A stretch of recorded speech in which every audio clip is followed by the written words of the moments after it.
Hello दोस्तों, एक हम न्यू कंसेप्ट पढ़ने जा रहे हैं।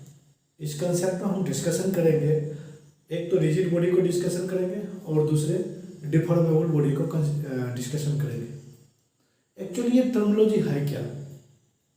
रिजिड बॉडी क्या है? ये पेन है, जो हमारा ये जो मार्कर है, क्या एक रिजिड बॉडी है या डिफॉर्मेबल बॉडी, हम कैसे डिसाइड करेंगे? ओके, इसका कुछ ना कुछ एक साइंटिफिक रीजन होगा, एक साइंटिफिक डेफिनेशन होगा, जिस डेफिनेशन से हम ये आइडेंटिफाई कर सकते हैं कि यह बॉडी रिजिड है कि डिफॉर्मेबल है। ओके, इसके लिए हम कुछ केस स्टडी लेंगे। इसका दोस्तों बेसिकली जो फंडामेंटल लॉ है रिजिड बॉडी का, क्या होता है, कोई भी बॉडी सेलेक्ट करो, सपोज ये मार्कर है, चाहे ये डस्टर है, ये हमारा रिजिड बॉडी है कि नहीं है, इसको कैसे पता करेंगे? चाहे ये मार्कर हमारा रिजिड बॉडी है या नहीं है, इसको हम कैसे डिसाइड करेंगे? एक सिंपल सा फंडा है, जब किसी भी बॉडी को ये पता करना हो कि वह बॉडी रिजिड बॉडी है कि डिफॉर्मेबल बॉडी, उस पर क्या करो, आप फोर्स अप्लाई करो। फोर्स अप्लाई करेंगे, उसमें फिर फोर्स अप्लाई करने के बाद क्या होगा? फोर्स अप्लाई करने के बाद या तो उस बॉडी का शेप चेंज होगा या तो नहीं होगा। इसका मतलब वो बॉडी डिफॉर्म कर सकता है या नहीं कर सकता है। हम दोस्तों ये डिसाइड कर सकते हैं कि जब किसी भी बॉडी पे फोर्स अप्लाई करो तो वो डिफॉर्म हो भी सकता है, नहीं भी हो सकता है। ओके, तो इस मार्कर पे जब हम फोर्स तो देखो लगा रहे हैं, क्या ये डिफॉर्म हो सकता है? डिफॉर्म हो रहा है? नहीं हो रहा है। यानी कि जिस बॉडी में या जिस बॉडी पे हम फोर्स लगाते हैं, कौन सा एक्सटर्नल फोर्स, यदि वो फोर्स लगाने के बाद वो डिफॉर्म कर जाए, डिफॉर्म मतलब स्ट्रेच कर जाए, बेंड कर जाए, ओके, तो उसको हम बोलते हैं फ्लेक्सिबल बॉडी या डिफॉर्मेबल बॉडी। डिफॉर्मेबल बॉडी का दूसरा टेक्निकल नाम है फ्लेक्सिबल बॉडी भी जानते हैं, उसका हम डिफॉर्मेबल बॉडी भी कहते हैं। लेकिन यदि करने के बाद, यानी कि फोर्स अप्लाई करने के बाद यह बॉडी यदि डिफॉर्म नहीं कर रहा है, इसका मतलब ये क्या है? Rigid body. ओके, तो अब इसको हम दोस्तों कैसे पता करेंगे?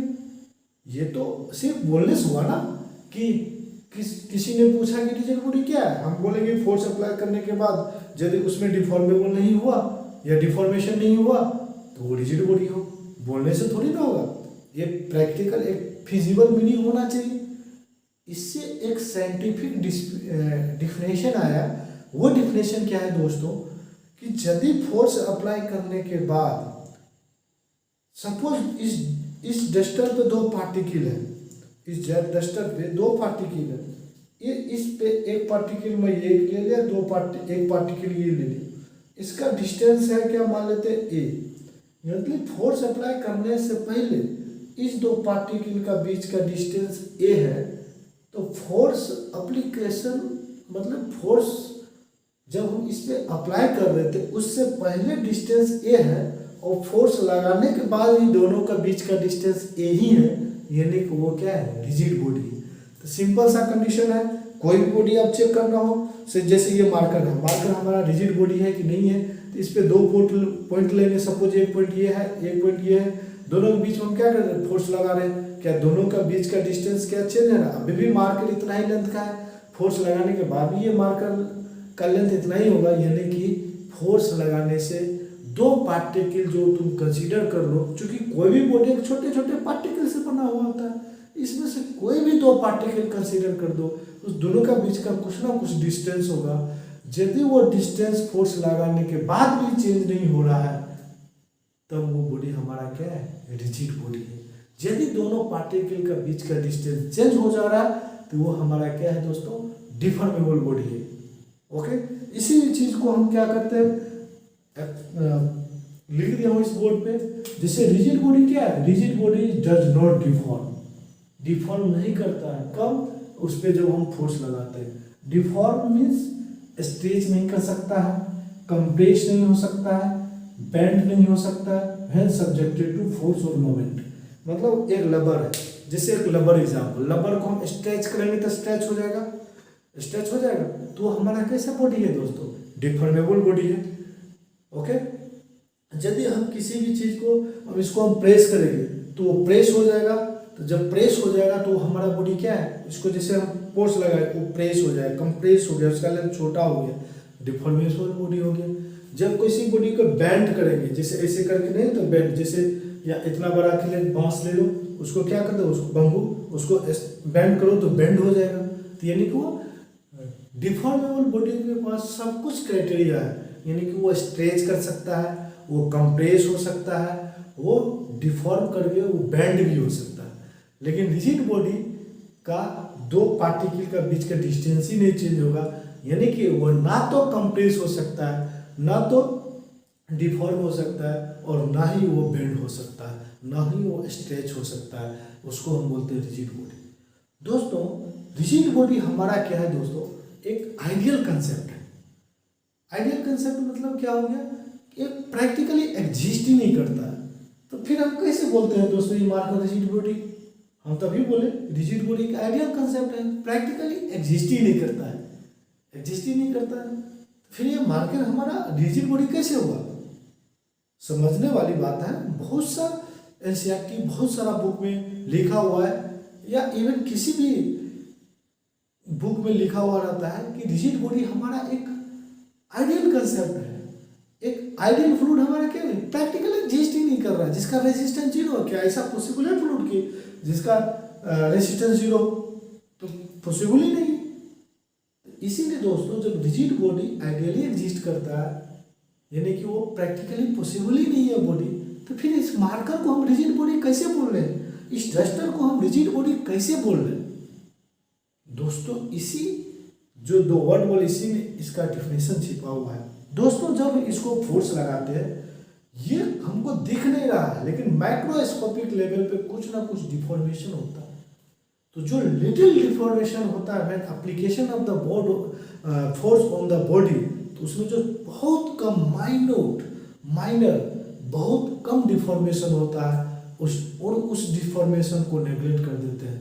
ओके, तो जो वेरी वेरी स्मॉल डिफॉर्मेशन है, सपोज ये बॉडी है, इस दोनों बीच का डिस्टेंस ए है, बी है, दोनों का बीच का डिस्टेंस ए है, इस पे हम फोर्स अप्लाई किए चारों वॉल्स।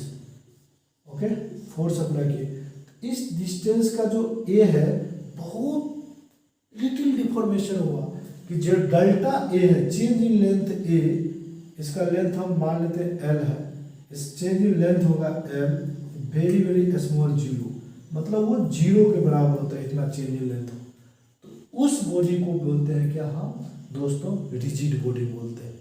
ओके, लिमिट में भी एक बोलते हैं इस टेंस टू जीरो, एग्जैक्ट वो पॉइंट नहीं, उस पॉइंट के आसपास, तो वही है delta L tends to zero, मतलब ये चेंज इन एल क्या है, एल के बराबर ही है, उसमें कोई चेंजिंग नहीं आ रहा है।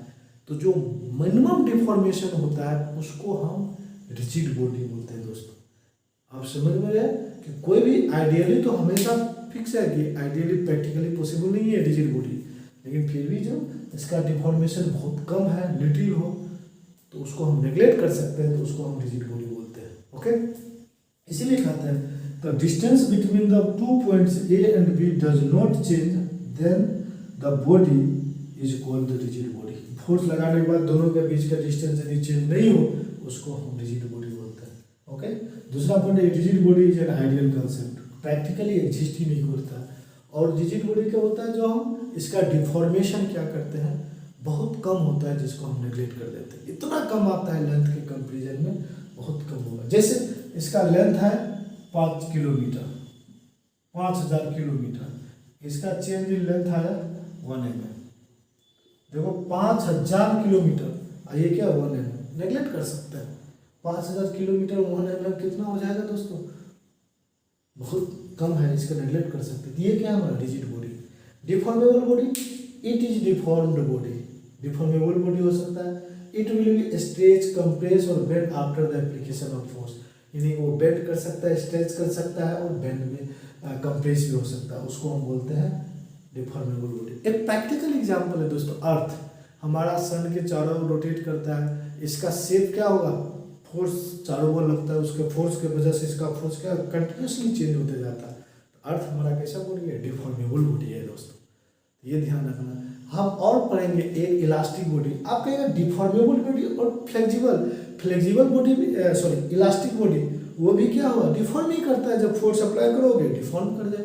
अब तो डिफरेंस क्या हो जाएगा हमारा दोस्तों, एक फ्लेक्सिबल बॉडी है, एक तीसरा होता है दोस्तों इलास्टिक बॉडी। एक होता है परफेक्टली इलास्टिक बॉडी, एक होता है प्लास्टिक बॉडी। तो बहुत सारा होता है डिफरेंस दोस्तों। तो पहले ये दोनों का डिफरेंस देख लें। अब ये दोनों क्या डिफॉर्म, ये भी डिफॉर्म करता है, ये भी डिफॉर्म करता है। लेकिन दोस्तों रीजन ये है कि जब इस पर फोर्स लगाओगे तो इसमें कुछ ना कुछ डिफॉर्मेशन आएगा। डिफॉर्मेशन आएगा इसका मतलब क्या होगा, इसका शेप और वॉल्यूम में चेंज आएगा, इसका लेंथ चेंज होगा, एरिया चेंज होगा, यानी कि इसका जो शेप और साइज में चेंज होता है। किसी भी डिफॉर्मेबल बॉडी है, यदि उसका फोर्स लगाएंगे तो वो कंप्रेस हो सकता है, स्ट्रेच हो सकता है और वो बेंड हो सकता है। तो उसका शेप साइज चेंज हुआ, तो शेप साइज चेंज हुआ, यदि वो फोर्स हम रिमूव कर देंगे तो फिर इनिशियल शेप में आना चाहिए। तो कुछ बॉडी इनिशियल शेप में आ जाता है, कुछ बॉडी इनिशियल शेप में नहीं आता है। तो जो बॉडी 100% फोर्स अप्लाई करने के बाद जो डिफॉर्म हुआ था, फिर जो रिमूव करेंगे तो इनिशियल शेप वो गेन कर लेगा। तो उस बॉडी को क्या बोलते हैं, परफेक्टली इलास्टिक बॉडी। ओके, तो इलास्टिक बॉडी की यही रीजन है दोस्तों, फोर्स अप्लाई करोगे उसके बाद डिफॉर्म होगा, जब भी फोर्स रिमूव करोगे तो इसका शेप भी क्या होगा, ओरिजिनल पहले जैसा था वैसे ही आ जाएगा। इसीलिए उसको बोलते हैं इलास्टिक बॉडी।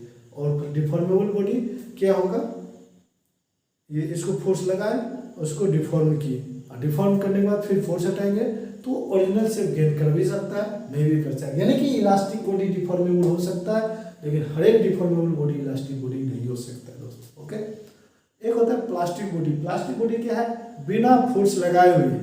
पहले तो किसी भी चीज़ को डिफॉर्म करने के लिए फोर्स लगाना पड़ता था, लेकिन प्लास्टिक बॉडी क्या है दोस्तों, बिना फोर्स लगाए हुए वो डिफॉर्म कर जाए। क्या ऐसा पॉसिबल है, बिना फोर्स लगाए हुए डिफॉर्म कर जाए?